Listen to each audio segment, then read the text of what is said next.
Party के ग्राम प्रभारी के सम्मेलन में आदरणीय विशेष समय देकर यहां उपस्थित पार्टी के केंद्रीय उपाध्यक्ष और पार्टी के लोकसभा प्रत्याशी गिरिडीह आदरणीय चंद्रप्रकाश चौधरी जी का हार्दिक स्वागत है, अभिनंदन है।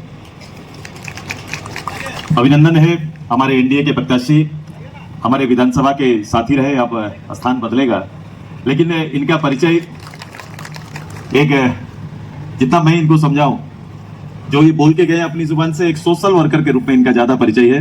मनीष बाबू का मैं बहुत बहुत धन्यवाद है कि उन्हें ये जिम्मेदारी दी गई है और आज हमारे बीच में है। मैं पार्टी के यहाँ उपस्थित है लोकसभा के संयोजक टूनू गोप जी का हार्दिक स्वागत है, अभिनंदन है। अगर हैं तो परमेश्वर महतो जो भारतीय जनता पार्टी के नेता हैं तो उनका हार्दिक स्वागत, अभिनंदन।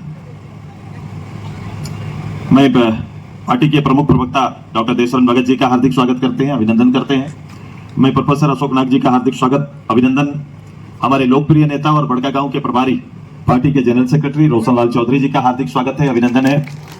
अभिनंदन है जुझारू एक कार्यकर्ता के रूप में ज्यादा परिचय बनाने वाले और लोकप्रिय पार्टी के नेता तिवारी महतो जी का हार्दिक स्वागत, अभिनंदन। मंच में परमेश्वर महतो जो प्रभारी लोकसभा है, मैं इनका हार्दिक स्वागत करते हैं, अभिनंदन करते हैं। मैं अभिनंदन करता हूं विजय साहू जी का जो प्रभारी हैं इस लोकसभा के, उनका हार्दिक स्वागत, अभिनंदन। मैं अभिनंदन अभी पार्टी के प्रवक्ता हैं और प्रभारी जिला अध्यक्ष के रूप में काम कर रहे हैं और इस लोकसभा के प्रभारी भी हैं, स्तंभ के रूप में सदा लगे रहते हैं। आदरणीय हमारे विकास जी का हार्दिक स्वागत, अभिनंदन। जिला अध्यक्ष दिलीप दांगी जी का हार्दिक स्वागत, अभिनंदन। जितेंद्र सिंह जी जो हमारे बीच आए हैं, लोकसभा विधानसभा प्रभारी रांची, उनका भी हार्दिक स्वागत, अभिनंदन है। सिद्धार्थ जी का, चौहान जी का हार्दिक स्वागत, अभिनंदन। अमन जी का हार्दिक स्वागत, अभिनंदन। मेरी महिला नेत्री द्वय जो सुहानी जी और बारला जी का हार्दिक स्वागत है, अभिनंदन है। मेरी जिला परिषद सदस्य जी का हार्दिक स्वागत, अभिनंदन। उसके बगल में जो गीत के माध्यम से अपना संबोधन की, उनका भी हार्दिक स्वागत है, अभिनंदन है। मैं खालिद भाई का नाम भूल रहा हूँ, मैं खालिद जी का अपने यशस्वी अपने भाषण के लिए इनको बहुत बहुत धन्यवाद और आभार। मैं प्रदीप मेहता जी का, गुड्डू यादव जी का, सतीश सिन्हा जी का, और अगर जो नाम मंच में है जिनका नाम मैं विश कर रहा हूं, छोड़ रहा हूं, उनका मैं ज्यादा अभिनंदन और स्वागत करता हूं, अभिनंदन है सभी का। मैं इनसे ज्यादा मेरे एक गांव से आए हुए सभी ग्राम प्रभारी, पंचायत प्रभारी, प्रखंडाध्यक्ष, जिला के पदाधिकारी और हर ब्लॉक के प्रभारी के रूप में जिन्हें दायित्व दिया गया, वो महिला हो या पुरुष, दोनों वर्ग के पदाधिकारियों का हार्दिक स्वागत है, अभिनंदन। सभी को जोहार करते हैं। मैं अपने मीडिया भाइयों का भी हार्दिक स्वागत है, अभिनंदन है। आज एक ऐतिहासिक दिन कि आज जहां गांव स्तर के प्रभारियों का पार्टी के द्वारा एक सम्मेलन आहूत किया गया, वहीं संयुक्त रूप से एनडीए का प्रचार अभियान का भी शुरुआत है मनीष जी के माध्यम से, मनीष जी के नेतृत्व में यहां से प्रारंभ भी कर रहे हैं। आप सभी लोगों पार्टी के कार्यक्रमों को, खासकर रामगढ़ विधानसभा, चूंकि अभी उपचुनाव हुआ, उपचुनाव के बाद चूंकि चूल्हा प्रमुख तक का कार्यक्रम वहां संपन्न हो चुका था, मुझे लगता है कि वहां रिवाइज करने का फिर से एक अवसर मिला आपको। मैं अपने बड़का गांव जो इंतजार कर रहा है अपने आने का, या फिर मांडू जहां पर गांव स्तर पर इस तरह के ग्राम प्रभारी के पार्टी के संकल्पों को देने का, या फिर एक एक कार्यकर्ता गांव में एक जो पिलर मेंबर बनाने का कार्यक्रम था, वो लगभग संपन्न कर चुके हैं। अपेक्षाकृत हमारा ये नगर जहां से है, हमारा हजारीबाग, और हमारा बगल में हमारा एक विधानसभा है बरही, ये दोनों काम पूर्ण रूप से हुआ नहीं। मैं प्रभारी लोग से इस मंच के माध्यम से आग्रह करेंगे कि जल्द से जल्द इस काम को पूरा करें, क्योंकि आज जिस ताकत और जिस शक्ति की बात करते हैं, जो विचारधारा या विचार या देश जीतने की बात करते हैं, ध्यान रहे ये सारे विचार अंततः गांव और एक एक मतदाता के द्वार तक पहुंचता है, और जब तक उनकी रुचि राजनीति में बनी रहेगी तब तक ये मुकुट का कोई अर्थ निकलेगा, अन्यथा कोई मुकुट का कोई अर्थ नहीं होता। क्योंकि गदना सा कार्यकर्ता को ये फील होना चाहिए, उसको महसूस होना चाहिए कि ये जीत उनकी जीत है, इसीलिए आजसू पार्टी इसके ऊपर काम कर रही है और आजसू पार्टी इसके ऊपर मेहनत कर रही है। मैं आज प्रधानमंत्री जी के उस संकल्प के साथ कि प्रदेश के अंदर में पूरे 400 सीट जीतने का जो लक्ष्य निर्धारित किया गया है, उसे पूरा करने के लिए प्रदेश के 14 के 14 सीट हमें जीत के समर्पित करना है, और यह दायित्व को आजसू पार्टी समझती है। इसलिए सभी लोकसभा बार हम अपने पार्टी के कार्यकर्ता और कार्यक्रम के माध्यम से इस जीत को सुनिश्चित करने की भूमिका अदा करेंगे। हजारीबाग अपने आप में ये लोकसभा का अपना इतिहास रहा। इस इतिहास को लंबे समय तक लोगों ने उस राजा काल से लेकर राजा किस तरह से अपना हेलीकॉप्टर के माध्यम से उतरकर, अपने जहाज के माध्यम से उतरकर इधर से इतनी लोकप्रियता लेकर पार्लियामेंट के मेंबर बने थे। समय बदला, वक्त बदला, लंबे समय तक शासन करने वाले लोगों के विरोध में एक जनमत तैयार हुआ एनडीए के रूप में, और लगातार एनडीए इस क्षेत्र से नेतृत्व करते आया है और लगातार एक शक्ति एनडीए के यहां बनी हुई। मैं आप सभी से आग्रह करने के लिए आया हूं, जो लोग बात करते हैं एक गठबंधन की इस विचारधारा का, जिसको मैं सिरे से इस बात को लेकर खारिज करता हूं कि इनका देश को लेकर कोई कमिटमेंट नहीं। ये गठबंधन देश के लिए नहीं बना है, देश का कोई संकल्प नहीं। चुकी आने वाले समय इस चुनाव में 24 के इस आम चुनाव में मोदी जी को कैसे रोका जाए, ये एनडीए को कैसे रोका जाए, इसके लिए ये गठबंधन बना है। आप देखेंगे इसका परिणाम यह है कि कई राज्यों में उनका गठबंधन नहीं है। बंगाल में आप जाओ, बंगाल में आपको कांग्रेस और ममता दीदी का कोई गठबंधन आपको दिखाई नहीं देगा, लेकिन राष्ट्रीय फलक पर उनको रोकने के लिए एक मंच पर खड़े हो जाते हैं। ये कोई विचारधारा नहीं है, ये देश के प्रति, देश के लोगों के प्रति कोई कमिटमेंट नहीं है। इनका देश को कहां ले जाएंगे, हमने जो किया है उससे आगे का क्या परिकल्पना है, ऐसी बातें कुछ नहीं। और ऐसी अवस्था में चुनाव लड़ रहे हैं, और चुनाव लड़ने के लिए भी आप देखेंगे ध्रुवीकरण करते हैं। जो प्रतिनिधि सामने है, बहुत दिन बाद प्रतिनिधि मिला है मनीष जी को, बहुत इंतजार बैठ बैठ के कर रहे थे भाई कौन आने वाला है। बहुत दिन बाद ढूंढ के एक नेता आए और नेता को चुनाव लड़ने का निश्चय बनाया, और उसकी रणनीति पीछे से कोई चाणक्य खुद को कहने वाले, वो खुद उसकी रणनीति बना रहे हैं। मुझे याद है कि पहला इतिहास भी ऐसा ही रहा है। जब मेहता जी चुनाव लड़ते थे तो कहीं ना कहीं यही चाणक्य के द्वारा इनको सामने खड़ा कर दिया जाता था, ताकि मेहता जी जीत के ना आए, ऐसा वातावरण वो लगातार करते आए। इस चीज में तो वो व्यक्तिगत रूप से माहिर है, मैं संगठन पर नहीं जाता, लेकिन व्यक्तिगत रूप से इस रूप में माहिर है। और आज एक नया शिकार के रूप में हमारे छोटे भाई को नया शिकारी बना लिए है और सामने खड़ा कर दिए। मैं आप सभी से आग्रह करता हूं कि राजनीति की अपनी परिभाषा, अपने बोल, अपने आचरण आएंगे, लेकिन हमें अपने राज्य के प्रति अपनी प्रतिबद्धता को बड़ा स्पष्ट रखना पड़ेगा।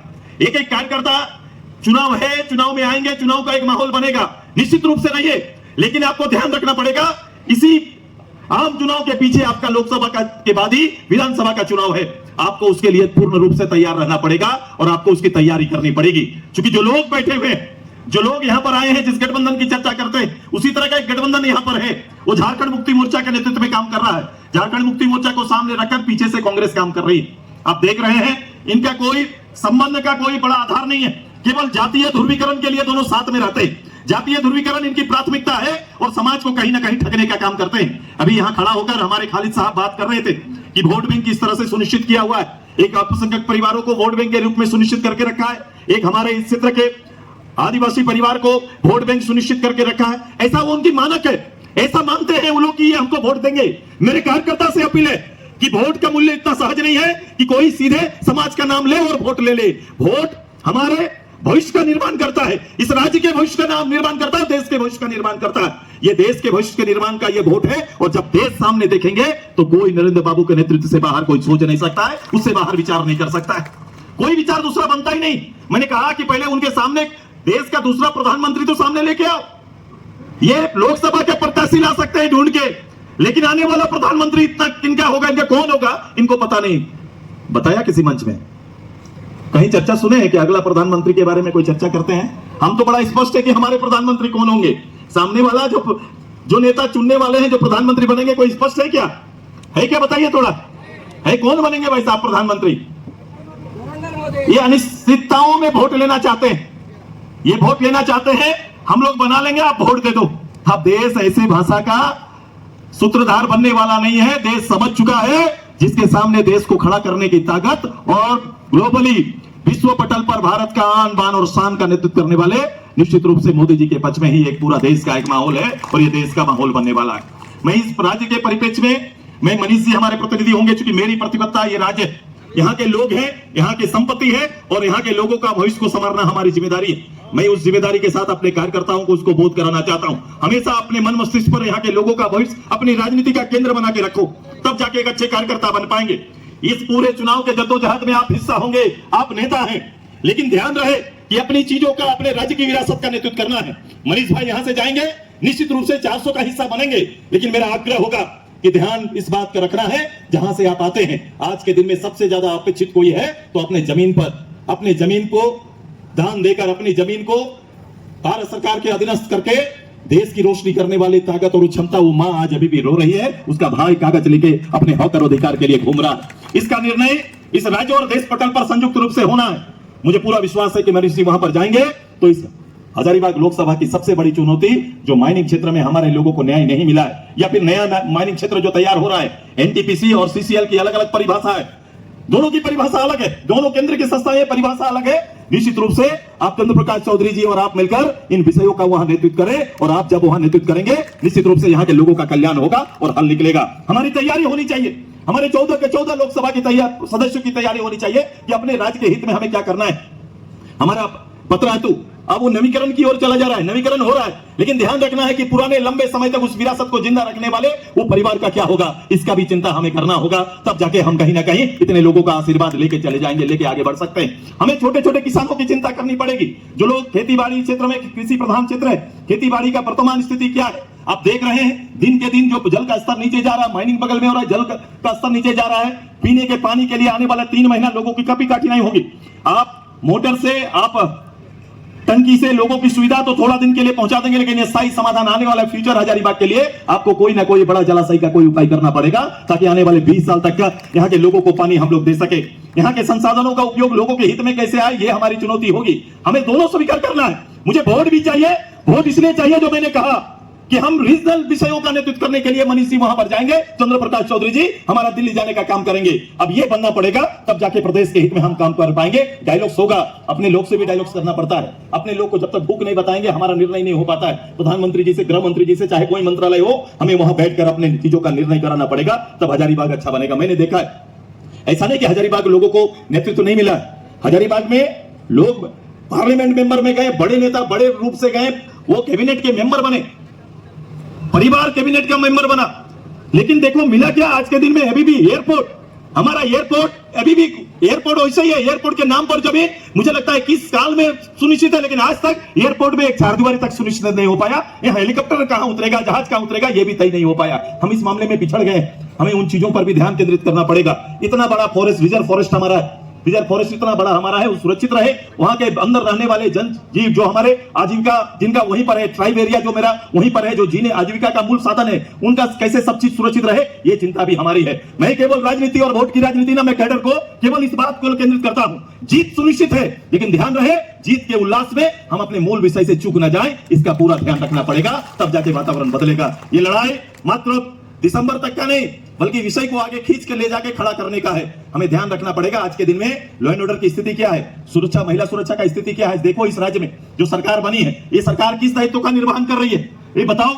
ये सरकार का कोई भी कहीं पर एक अदना सा एक विभाग कहीं भी लोगों के हित और कल्याणकारी कामों का नेतृत्व नहीं कर रहा है। एक बाजार बना के रख दिए हैं और पूरा सिस्टम को नेतृत्व देने वाले हर कोई, एक कर्मचारी से लेकर बड़ा पदाधिकारी उसका एजेंट के रूप में काम कर रहा है। ऐसी व्यवस्था नहीं चाहिए। मुझे एक सेवक के रूप में पदाधिकारी चाहिए।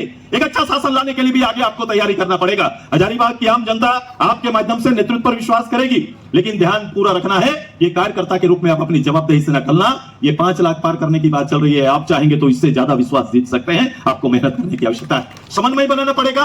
भारतीय जनता पार्टी के कार्यकर्ता, आजसू के कार्यकर्ता, दोनों में समन्वय होना है। और समन्वय इसलिए होना है कि दोनों का विचारधारा लगभग एक है। रीजनली रूप से हम तैयार हैं, लेकिन राष्ट्रीय मानक पर हमारी विचारधारा बड़ा स्पष्ट है। हम ये दोनों विचारधारा को साथ में लेकर आप काम करेंगे, क्योंकि इस अनुकूल ही प्रदेश बना है, लोगों का विचार इसी रूप से है, तो इसी रूप से आपको तैयार करना पड़ेगा। बहुत दिनों के बाद आप रीजनल एक सोचने वाला मनीष जी आपके बीच में आए, ये थोड़ा लंबा समय लग गया, लेकिन मनीष जी आए हैं। मुझे, मैं हृदय से इस सब नेतृत्व को मैं स्वीकार करता हूं। और जब चंद्र प्रकाश चौधरी जी, तिवारी महतो, हमारे रोशनलाल चौधरी मिल के काम करेंगे, तो निश्चित रूप से हजारीबाग का तकदीर और तस्वीर दोनों बदलने का काम करेंगे। ऐसा संभव हो सकता है। मैं अपने बीच, कई लोगों ने आज पार्टी को ज्वाइन किया है, मेरा काम यहां रुकेगा नहीं, मैं भी विधानसभा स्तर पर जाऊंगा। बड़ी पीछे नहीं रहना चाहिए। लोग तो गारंटी बरका गांव का कर रहे हैं, मैं मान रहा हूं, लोग रामगढ़ का कर रहे हैं, मान रहा हूं, मांडू भी अच्छा होगा, लेकिन हमारा बरही भी अच्छा होगा। और मैं बरही भी आने की तैयारी कर रहा हूं। मेरी तैयारी है, मनीष भाई के साथ हम लोग बरही भी जाएंगे और वहां के लोगों के साथ बैठेंगे। सदर का रिकॉर्ड इनको मिला है, आशीर्वाद मिला है, सदर का आशीर्वाद मिलेगा, चूंकि एक सेवक के रूप में इनका परिचय बना हुआ है। जो सेवक है, निश्चित रूप से पब्लिक उनके साथ जुड़ी रहती है, चूंकि विपरीत परिस्थिति में खड़ा होकर समाज को नेतृत्व और भरोसा देना ही तो नेता का काम है। और मनीष जी इसको बड़ा बखूबी निभाए।